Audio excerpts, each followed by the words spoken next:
R9P R77745HX 4060显卡 2.5K 240赫兹游戏本，首发价7999元。原本它的定价是9000元，8000价位段是留给 G5000的。7999元只是配合营销需求挽回口碑，并不是因为它良心，而是惠普来过。外包装和 Y9P 一样，侧面是配置和序列号。A 面金属材质，容易沾染指纹指汗 ，logo 像某明星的背带裤，更有贴心玩家设计了多款 A 面贴纸供你选择。这人打篮球打得很好。B 面顶部有额头，下巴约为1指半。C 面塑料材质，不是以前的类复制涂层，键程 1.5 毫米全尺寸键盘，有小键盘，方向键是大的。触控板左右声音不一致，因为是塑料材质的 C 面，它拎起来这种感觉。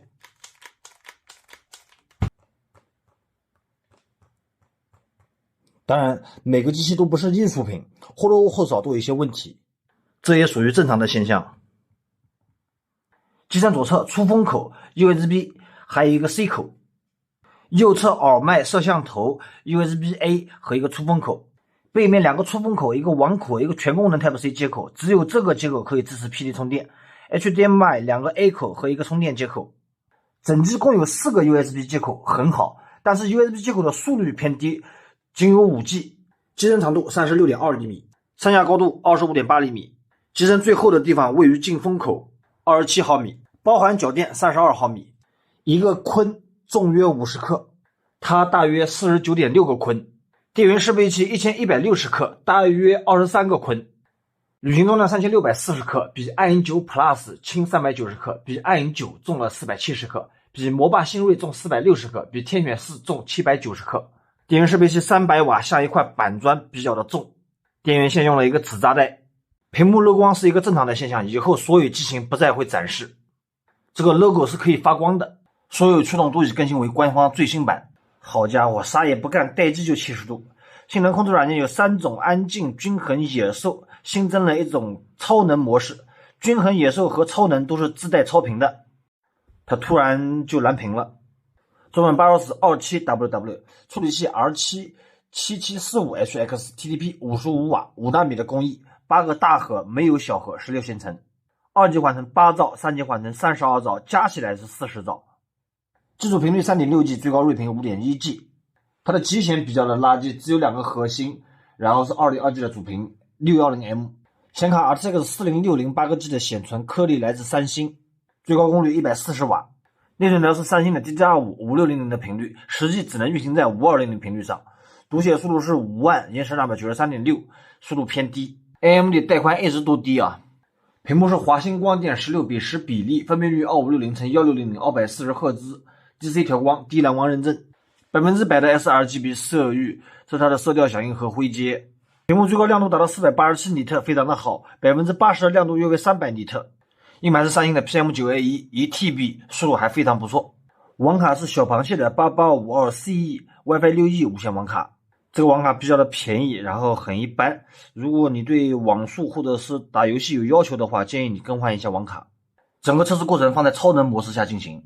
鲁拉斯2020版跑分184万，参考的一瞬间 CPU 瞬间冲到了95度，20秒不到已经到了98.5度。在第11分钟的时候 CPU 的温度撞墙，单口进行了30分钟，现在 CPU 的温度是91度 81.5 瓦，频率 4.7G。 单参考一共进行了70分钟，现在 CPU 的温度是96度，功率是62瓦，频率是 4.3G。 现在室内的温度是 22.5 度，显卡这边的频率2280，功率136瓦，温度 82.4 度。机身位的噪音比较高，达到了 61.5 分贝，是目前测试的笔记本最高的一个。人声位的噪音59分贝。屏下的温度稍微有点烫手，41度。键盘中间的温度还好，温度主要集中在回车键和那个 L 附近。整机适配器的功率是255瓦，野兽模式下双烤5分钟，处理器71瓦左右，温度 100.6 度。显卡这边117瓦120瓦。均衡模式下处理器57瓦不到， 91.6 度。显卡这边79瓦。安静模式下噪音43分贝左右，算是比较低的。其他几个模式几乎噪音差不多。这个模式下 CPU 的功率36瓦，然后它的显卡的功率在40瓦，这个模式基本上就不能玩游戏了。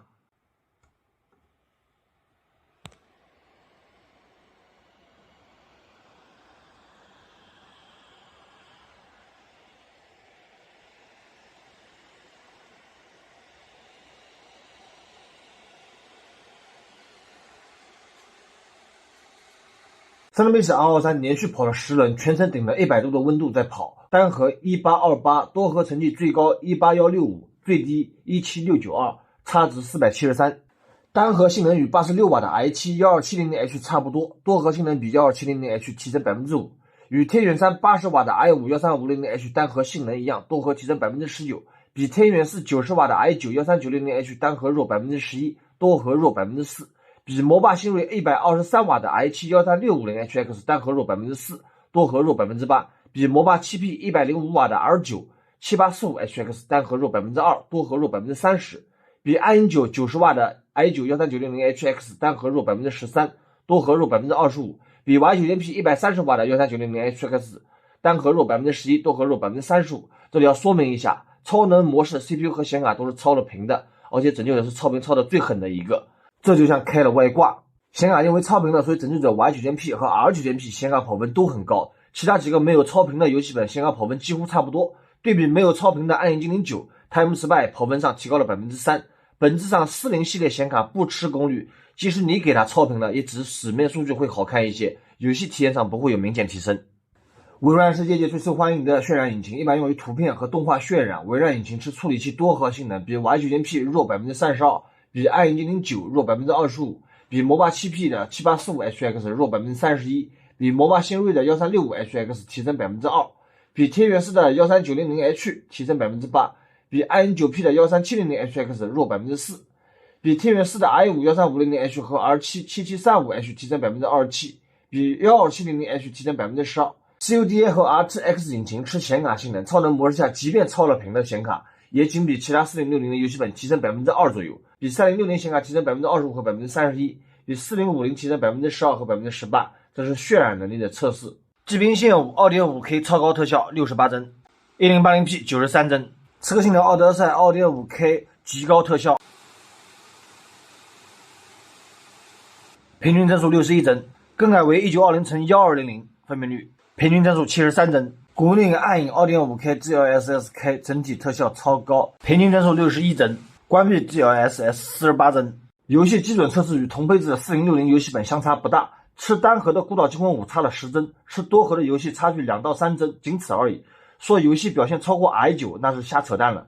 这里的游戏基准测试只是一个大概的参考，不要把跑分当成至高无上的信念。有些 UP 有意无意的用这些数据来误导小白，实际在游戏里除非温度撞墙了，你本身的感受是不明显的。而且我们测试的游戏不同温度、不同驱动版本、不同主板 BIOS 都会有差异，看个大概知道在什么水平线上就行了，真的去纠结那3-5帧的差距没有必要。那么我跟2077关键追踪超级特效 2.5K 的分辨率，游戏里跑起来的 FPS 约为60帧左右，温度85度， 5.1G 的频率非常的好，功率54瓦， GPU 71度，2625的频率103瓦。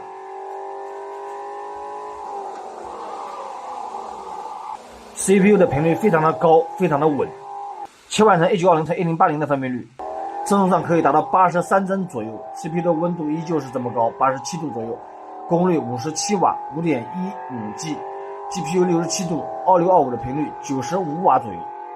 Apex 英雄2560、1600，然后3重缓存，开启加强化，整体特效高，游戏的帧数在128帧左右， CPU 的温度87度， 5.1G 的频率52瓦，功率非常好， GPU 67度，2625的频率91瓦，91瓦已经够用了。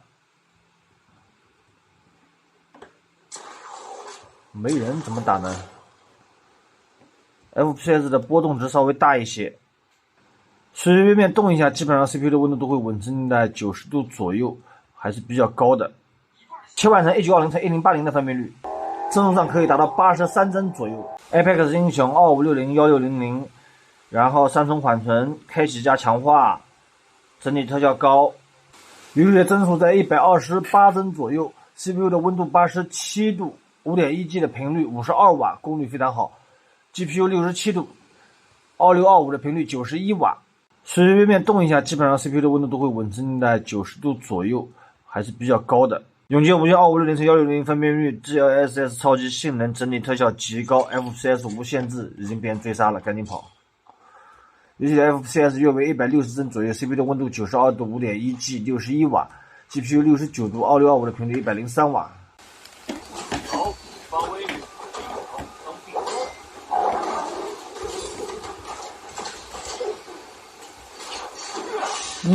我靠，被他震了。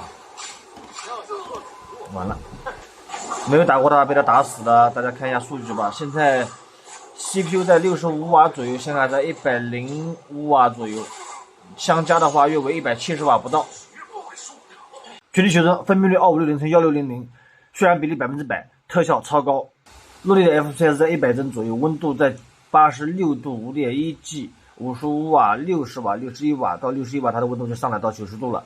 然后显卡是72度117瓦，显卡不需要这么高的功率，因为内部的温度高，所以它风扇转的也很勤快，一直都在全负荷的运转，而且你可以听到明显的那种口哨的声音，啸叫声。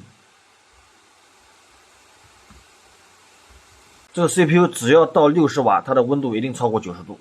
还是 2.5K 的分辨率，把特效设计成3极致。这边 CPU 的功率59瓦90度，显卡70度115瓦左右，整机功率约为170瓦，相机是 720P 像素的。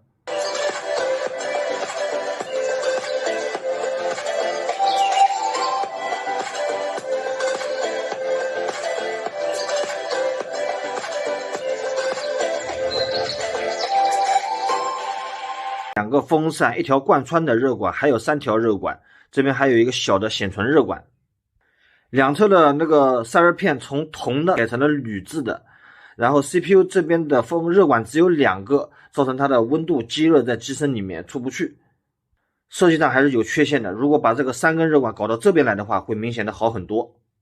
2个内存条的接口在这里，硬盘的接口有2个，扬声器，电池80瓦时。内存条是三星的5600频率，但是只能运行在5200的频率上。机身左侧的 USB 接口是通过数据线连接在主板上面的。7745HX 超了屏的前提下，仅比 i7-12700H 提升 5% 多核性能，就不要去碰瓷 i9 了。显卡在超频的情况下，游戏表现和其他4060游戏本几乎相当，不要跟我较真那3到5帧的差距，你真的感受不出来。这里存在很多变量，不仅有误差，哪怕驱动和室温不一样，都存在变数。这种数据只具备参考意义，并不是标准，看个乐呵。总结一下优缺点：优点1，首发价7999元，性价比高；2，屏幕参数高 ，2.5K 分辨率，487尼特，240赫兹刷新率；3，整机真实性能释放，最高170瓦。你可能会问，它双烤不是62加135瓦吗？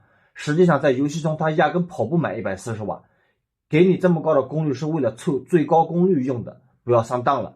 再强调一遍，今年90瓦4060显卡都不会差，100瓦以上几乎不会有太大的提升，当然跑分除外，跑分又不能当饭吃。缺点1， CPU 积热严重，全核运行可达100度；2，风扇有啸叫声且日常频繁转动；3，材质阉割，地壳改塑料 ，C 面砍了类复制涂层，两侧散热片也砍成了铝制的。